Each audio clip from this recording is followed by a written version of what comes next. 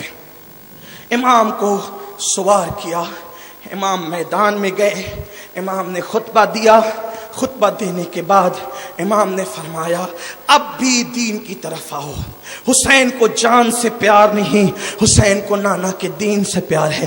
اب بھی دین کی طرف آؤ, میں تم سب کو معاف کر دوں گا. علی اکبر کا خون معاف کروں گا, قاسم کا خون معاف کروں گا, علی اصغر کا خون معاف کروں گا. میرے نزدیک میری اولاد کے خون سے بڑھ کے اللہ کا دین ہے. اگر اب بھی تم دین کی حامی بن جاؤ میں تمہیں معاف کر دوں گا, لیکن یزید کو چھوڑ دو. یزید شرابی ہے, یزید دین کا مذاق اڑانے والا ہے, یزید شریعت مٹانے والا ہے, چھوڑ دو یزید کو چھوڑ دو.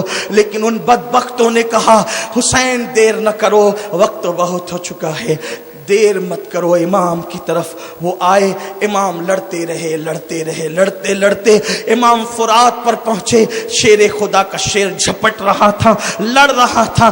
فرات پہ پہنچے, جیسے ہی ہاتھ میں پانی لیا پیچھے سے آواز آئی حسین تمہارے خیمے لوٹے جا رہے ہیں. امام نے پانی چھوڑا, اللہ کو یہ منظور تھا. خیموں کی طرف گئے تو پتہ چلا کہ جھوٹ بولا گیا. البتہ امام پھر میدان میں آئے, لڑے لڑتے لڑتے امام علی مقام کو چاروں طرف سے گھیر لیا گیا اور اتنے زخم آئے. بعض لوگ کہتے ہیں 73 زخم آئے, بعض کہتے ہیں 134 زخم آئے. نبی پاک کا نواسا تیروں سے چھلنی ہوا, گھوڑے سے زمین پہ آیا. جیسے گھوڑے سے امام پاک زمین پہ تشریف لائے. عاشورہ کا دن تھا, ظہر کا وقت تھا, پورا وجود خون سے لہو لہان تھا. امام جیسے ہی گھوڑے سے زمین پہ تشریف لائے, جو ممبر کے قریب ڈگمگاتا تھا تو رسول اللہ خطبہ چھوڑ کر ممبر سے اتر کر سنبھال لیتے تھے. جب وہی حسین گھوڑے سے زمین پر آئے ہوں گے تو رسول اللہ کے دل پر کیا گزری ہوگی, آقا کے دل پر, بی بی زہرا پاک کے دل پہ کیا گزری ہوگی. جیسے زمین پر آئے امام علی مقام زمین پر گرے اور پھر اس کے بعد جو ہے لوگ آئے امام کا سر کاٹنے کے لیے, ہاتھ کانپ گئے. امام نے فرمایا رکو رکو, ظہر کا وقت ہو چکا ہے, مجھے نماز پڑھ لینے دو. شمر سینے پہ بیٹھ گیا, تلوار اٹھائی اور امام کو جیسے قتل کرنے لگا. امام نے کہا ظہر کا وقت ہو گیا, نماز پڑھ لینے دو, نماز کے بعد پھر جو چاہنا کر لینا. امام جیسے نماز کی نیت کرتے ہیں اور پھر سر سجدے میں رکھتے ہیں. ان بدبختوں نے سر سجدے سے اٹھانے اور نماز مکمل کرنے کا بھی انتظار نہیں کیا. سنان بن انس نے, شمار لہین نے, اس طریقے سے اور بھی بدبختوں نے, سب نے مل کر ایک تلوار سے امام علی مقام کا سر تن سے جدا کر دیا. انا للہ و انا الیہ راجعون. شہادت جو دلہن بن کر کے کھڑی تھی وہ دوڑتی ہوئی آئی اور امام سے گلے لگ گئی. جیسے امام کی شہادت ہوئی امام کا سر تن سے جدا ہوا, اسی وقت سورج کو گہن لگ گیا. دن میں تارے نظر آنے لگے, ایک آندھی چلی جو جس میں خون برسا, ایسا لگا کہ کہیں عذاب نہ آ جائے. تھوڑی دیر کے بعد پھر جو ہے وہ سب صاف ہو گیا اور جیسا کہ ویسا ہو گیا. انہوں نے امام کے کپڑے اتارے, ان لوگوں نے خیمے کا رخ کیا, خیمے جلا دیے, بیویوں کے دوپٹے چھین لیے. اب کربلا کے بعد کی داستان آئندہ سال اگر آپ کا ذوق سلامت رہا تو ہم 11 کو بھی پروگرام انشاءاللہ کریں گے اگر اللہ نے زندگی دی.